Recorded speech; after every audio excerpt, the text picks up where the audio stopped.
Sí, perfecto. Pues ya. Si ponele muevo, ¿se ve también la siguiente diapositiva? Creo que sí. ¿Hay movimiento?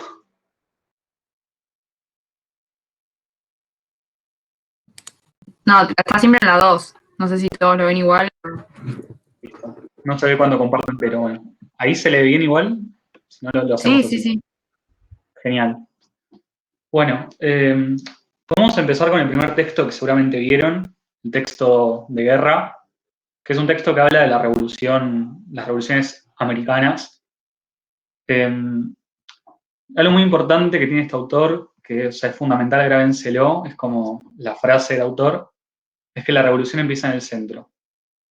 O sea, no estamos hablando de una revolución en donde las cuestiones empiezan en las partes, digamos, en América, sino que lo que va a terminar siendo la independencia de los países americanos va a empezar en la propia España, por los problemas que va a tener este país.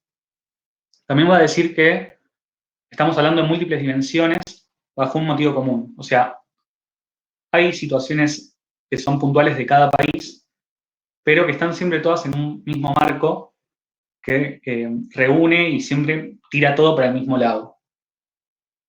Y bueno, justamente tampoco para el autor es correcto hablar de una emancipación nacional ni tampoco de una descolonización, porque para el autor las naciones americanas no existían en ese momento, eran todos súbditos españoles. Entonces, digamos que la independencia precede a la nación. Las naciones como Argentina, Perú, Colombia van a venir después. En este momento estamos hablando siempre de ex españoles que se van a independizar de la metrópoli. Y bueno, lo que va a hacer Guerra es listar tres dimensiones que más que nada es para hablar del contexto en el que se da estas revoluciones americanas. La primera dimensión es la implosión, justamente la crisis en el centro, que es que el imperio español era un imperio muy grande que reunía múltiples comunidades, reunía desde criollos que vivían en América, reunía ciertos pueblos poblados que eran indígenas, reunía muchas distintas comunidades que la única unión que tenían era la monarquía. La propia monarquía era lo que posibilitaba que todas estas comunidades estuviesen juntas bajo un mismo poder político. Cuando esto entra en crisis, cuando se produce la invasión francesa a España y se destituye al rey, todo esto entra en crisis porque ya no hay una amalgama que una a todo esto. Entonces, por esto es que el autor siempre habla de que la crisis se da en el centro y se va extendiendo a todo el resto de los territorios.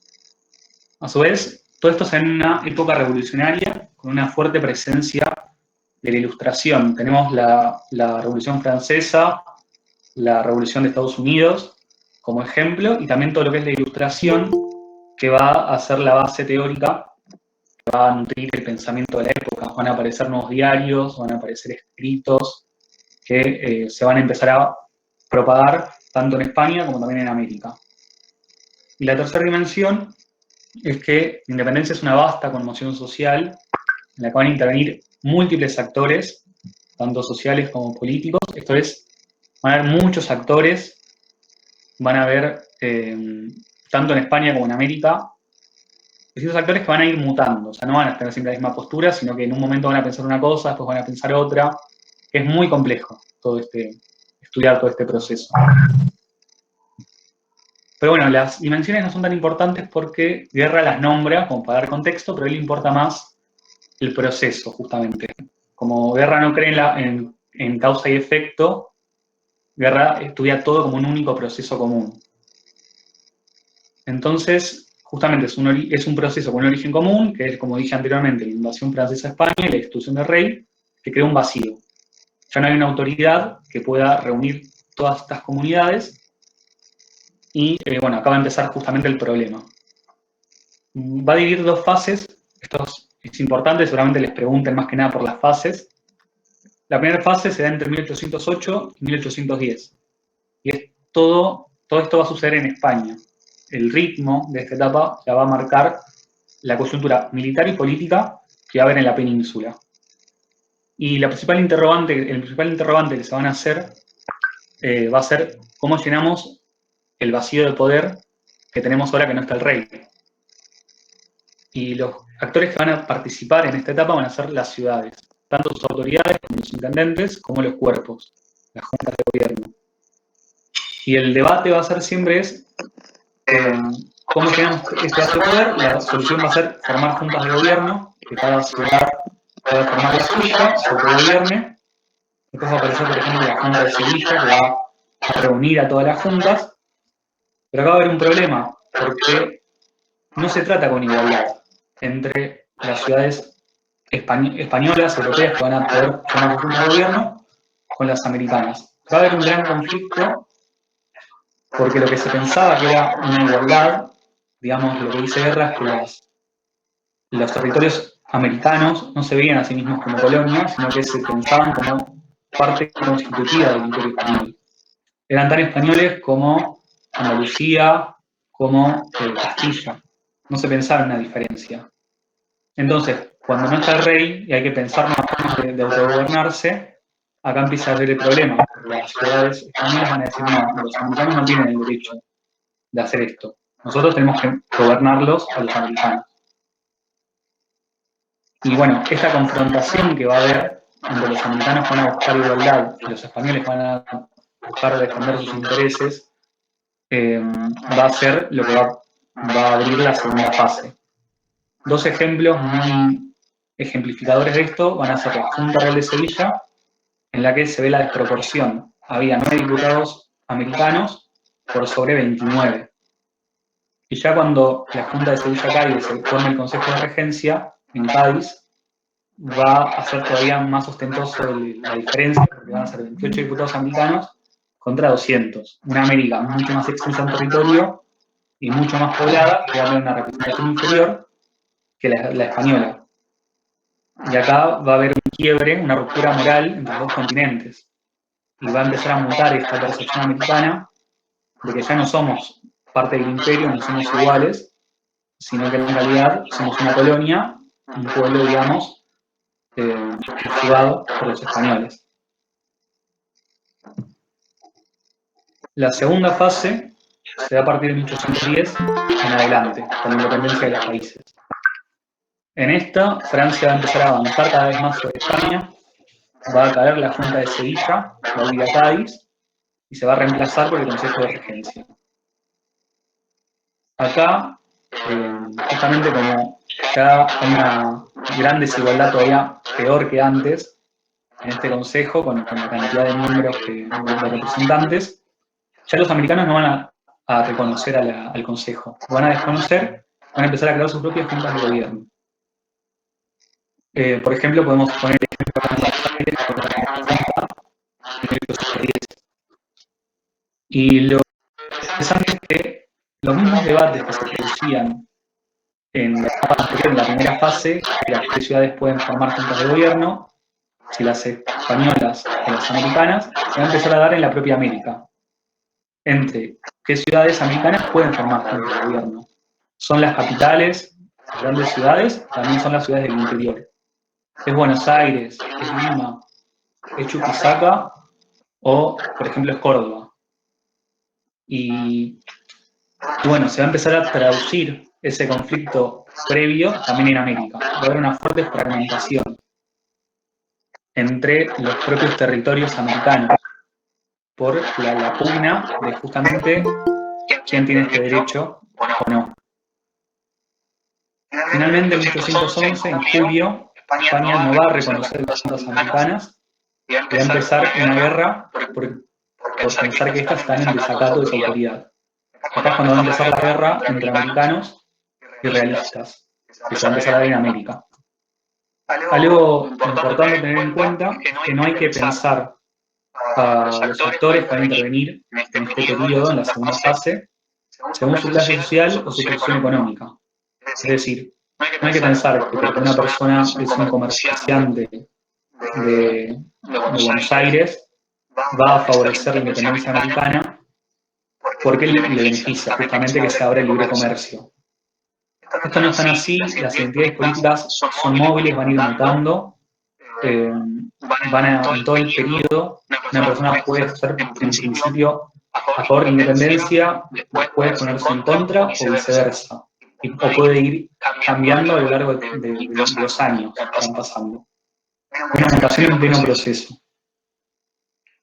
Esto sería todo el texto de Guerra. No sé si alguna duda.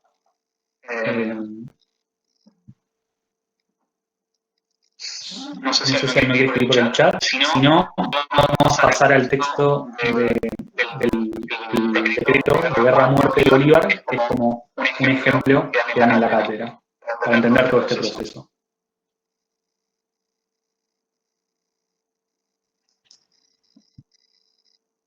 Bueno, si quieren, doy el ejemplo. Un texto que se los toman, es obligatorio, es muy cortito, es un decreto de Simón Bolívar, en 1812, que es el decreto de Guerra-Muerte. Es un decreto en plena guerra por la independencia, en la que todo esto que vimos anteriormente, tanto cómo cambia la percepción de los americanos de ser parte del imperio y también cómo se demuestra esta existencia de que las posiciones entre los actores van mutando. Por un lado, en este decreto lo que hace Bolívar es llamar a la guerra a los americanos y españoles en América, a luchar contra los invasores españoles, a conseguir la independencia. Acá lo que se puede ver justamente es esta postura nueva, se llama luchar contra unos españoles que invadieron y que producen sufrimiento a los americanos. Y en este decreto, lo más importante que dice es que los americanos, no importa qué postura tengan, no importa si apoyan, o si son realistas, si apoyan la postura española o no, van a ser perdonados, y los españoles que se opongan a la revolución van a ser ejecutados. Entonces, acá hay una gran diferencia. ¿Por qué? ¿Por qué a los americanos se los perdonan y a los españoles no? Bueno, justamente porque primero hay que ganar gente para la causa revolucionaria y segundo, porque los americanos son mayoría y porque justamente se producen estos cambios, hay vaivenes, hay gente que está en contra, después estar a favor. Y si vos como defensor de esta postura emancipadora, sí que bueno, un americano también lo vas a ejecutar, no sería algo tan positivo. Entonces por esto está este perdón a los americanos, pero para los españoles siempre va a haber guerra, muerte, salvo que apoyen la revolución. Esto es lo importante de este decreto. Se ven estos dos ejemplos y puede ser que les pregunten de relacionarlo. Que les pregunten una pregunta de guerra de las fases o cómo describe el proceso y después pidan una relación con este decreto. Bueno, esto sería todo el día. No sé si hay alguna pregunta, si no, avanzamos. Acá veo una pregunta de Milagros. Cuando nos referimos a la mutación de identidad de la época, ¿a qué nos referimos respecto a la fuente y el texto de guerra? Más que nada nos referimos a la identidad de los actores revolucionarios, tanto en los puertos, en las ciudades, que había muchos comerciantes que justamente se veían beneficiados por la revolución, pero no había una respuesta, no era que por tu propia identidad como comerciante apoyabas la revolución o no. Era algo mucho más complejo que va a mutar por una serie de cuestiones.